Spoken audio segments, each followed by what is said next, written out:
अस्सलाम वालेकुम फ्रेंड्स, मेरा नाम है जिब्रान अहमद और आप मेरा चैनल देख रहे हैं बिग बर्ड्स लवर्स। उम्मीद करते हैं कि आप और आपके बर्ड्स बिल्कुल ठीक ठाक होंगे।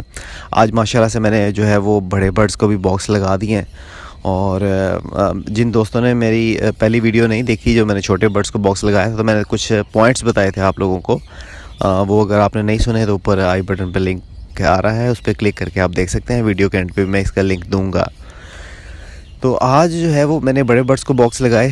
अभी आप देखेंगे कि मैंने जो इस साल जो नए पेयर बनाए हैं उनको मैंने बॉक्स नहीं लगाए। मेरी हमेशा यही कोशिश होती है कि जो नए पेयर जो ब्रीड के लिए रेडी हो जाते हैं, जैसे रिंगनेक हैं वो तकरीबन 2 साल से ऊपर के हो गए और मेल ने जो है वो प्रॉपर अपने रिंग निकाल लिए हैं, और मैंने उनको जो है ना अभी उनको मैंने बॉक्स नहीं दिए। कुछ पेयर्स को भी मैंने बॉक्स नहीं दिए। तो मेरी कोशिश जो यही होती है, मेरा स्टाइल यही है कि मैं हमेशा जो नए पेयर तैयार करता हूँ उनको मैं बॉक्स तब देता हूँ जब अभी तो सर्दी शुरू होगी, तो जब सर्दी अपने पीक पे पहुँचती है, और जब सर्दी पीक पे पहुंचने के बाद जब वापस गर्मी की तरफ मौसम जा रहा होता है, मौसम बदल रहा होता है, ठंडक कम होने लग जाती है, तो मैं तब उनको बॉक्स देता हूँ। तो अभी जो है वो मैंने बाकी जो पुराने पेड़ थे उनको मैंने बॉक्स लगा दिए हैं। रिंगनेक को भी लगा दिए हैं, राह को भी लगा दिए हैं, ग्रे को भी लगा दिए हैं, और सन कनौर्स को भी लगा दिए हैं, और जितने भी कनौर्स हैं सबको लगा दिए हैं। लेकिन कुछ ऐसे पेड़ जो मैंने अभी तैयार किए हैं, इंशाल्लाह उनको मैं लगाऊंगा जब वेदर चेंज होने लग जाएगा, जब सर्दी से नॉर्मल वेदर होने लग जाएगा इंशाल्लाह उनको तब मैं बॉक्स लगाऊंगा।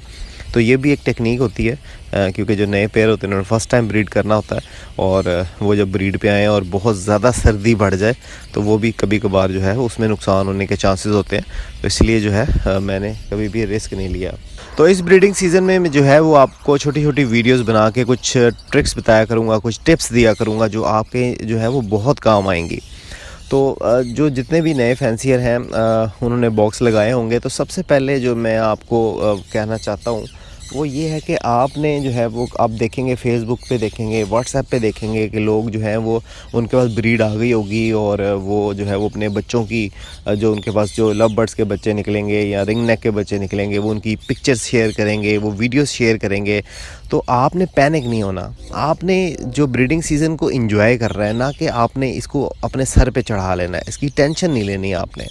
आप हो सकता है आपके पास ब्रीड ना आए, और आप जब देखें फेसबुक व्हाट्सएप पे लोगों के पास जो ब्रीड आई हुई है, तो आपके दिल में आएगा कि यार सबके पास ब्रीड आ गई, मेरे पास ब्रीड नहीं आई, मैं क्या करूं। तो आपने बिल्कुल भी परेशान नहीं होना। इस ब्रीडिंग सीज़न आपने सिर्फ ब्रीडिंग को बर्ड्स को एंजॉय करना है। कभी भी आपने जो है वो इसकी टेंशन नहीं लेनी, स्ट्रेस नहीं लेना। जब आप स्ट्रेस लेंगे वहीं पे आप सबसे बड़ी गलती कर देंगे। और कोई ये ना हो कि आप देख के कोई ब्रीडिंग फार्मूला इस्तेमाल करने की कोशिश करें, या बर्ड को बहुत ज़्यादा गर्म सीड्स देने की कोशिश करें, जिसकी वजह से आपका बर्ड जो है वो मोल्ड पे आ सकता है। तो या फिर ये है कि वो फीमेल जो है वो हीट पे आ गई, जैसा कि आपको मसले मसाइल आते हैं कि फ़ीमेल हीट पे आ गई है, मेल हीट पे नहीं आ रहा, और फीमेल ने एग ले कर दिए, इनफर्टिलिटी आ गई। तो बेसिकली फ़ीमेल हीट पे आके जो है वो हवाई अंडे उतार देती है।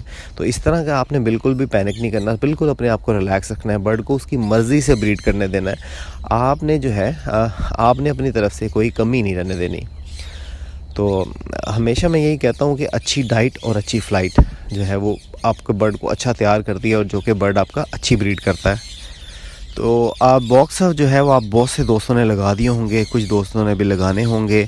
तो मैं आपको यही कहना चाहूँगा कि आपने जो है वो हर चीज़ बिल्कुल एक्यूरेट रखनी है। आपने देख लेना है कि आपकी क्या केज की सेटिंग्स बिल्कुल ठीक हैं। आपने जो भी केज की सेटिंग्स करनी है, केज को राइट लेफ़्ट करना है, जो भी सेटिंग्स करनी है, आपने केज में अपने शेड में कोई चेंजेस करनी है, जो करना है अभी कर लें। जब ब्रीडिंग सीज़न एक दफ़ा स्टार्ट हो गया तो फिर आपने किसी भी केज को नहीं मूव करना, अपने शेड में कोई काम नहीं करवाना, कोई भी जो है एक्टिविटी ऐसी जिससे बर्ड डिस्टर्ब हो वो आपको नहीं करना। इसके अलावा जो है वो आप अपनी केज की सेटिंग को देख लें कि बिल्कुल ठीक है, कि आपके पास जो स्टिक्स लगी हुई हैं, जो आपने अपने केजेस में स्टिक्स लगाई हुई हैं, क्या वो स्टिक्स ठीक हैं, क्या वो मूव तो नहीं कर रही। बिल्कुल जो है वो बिल्कुल एक्यूरेट जगह पे लगी नहीं होनी चाहिए, और बिल्कुल जो है वो उनमें प्ले नहीं होनी चाहिए, उसमें मूवमेंट नहीं होनी चाहिए, बिल्कुल वो स्टिक आपकी फ़िक्स होनी चाहिए। और कुछ लोग जो हैं वो ये गलती करते हैं कि बर्ड को जो है उसके पाँव के हिसाब से स्टिक नहीं देते। मतलब कि एक रिंगनेक का पेयर है या राह का पेयर है, और आपने उसको इतनी बारीक स्टिक लगा दी कि वो उस पर प्रॉपर तरीके से ग्रिप नहीं कर पा रहा। या किसी छोटे बर्ड को आपने बहुत मोटी और बड़ी स्टिक लगा दी तो वो भी ठीक नहीं है। कोशिश करें कि जैसा कि आप केजेस में, मेरे केजेस में देख रहे हैं कि गुलाई में स्टिक लगी हुई है, और ये जो है इसको काऊ की लकड़ी कहते हैं बेसिकली। अगर आपको मिल जाए तो बेस्ट है, क्योंकि ये बर्ड खाता नहीं है, बहुत हार्ड होती है। दूसरा, आप देख रहे हैं कि गुलाई में है, बर्ड की प्रॉपर ग्रिप है। तो आपने कोशिश करनी है कि जितनी भी आपकी स्टिक्स होंगी, बर्ड की प्रॉपर उसके ऊपर ग्रिप होनी चाहिए। बर्ड का पंजा पूरा बंद नहीं होना चाहिए और बहुत ज़्यादा खुला भी नहीं होना चाहिए। तो प्रॉपर जो है वो बर्ड की अगर स्टिक पे ग्रिप होगी तो वो जो मेटिंग करेंगे तो बर्ड को कोई प्रॉब्लम नहीं होगी। तो आज के लिए इतना ही। इंशाल्लाह मैं आने वाली वीडियोस में आपको बर्ड्स की डाइट प्लान के बारे में बताऊंगा और बहुत सारी टिप्स देने वाला हूँ आपको। तो इंशाल्लाह मिलते हैं नेक्स्ट वीडियो में नए टॉपिक के साथ। इजाज़त दीजिए, अल्लाह हाफ़िज़।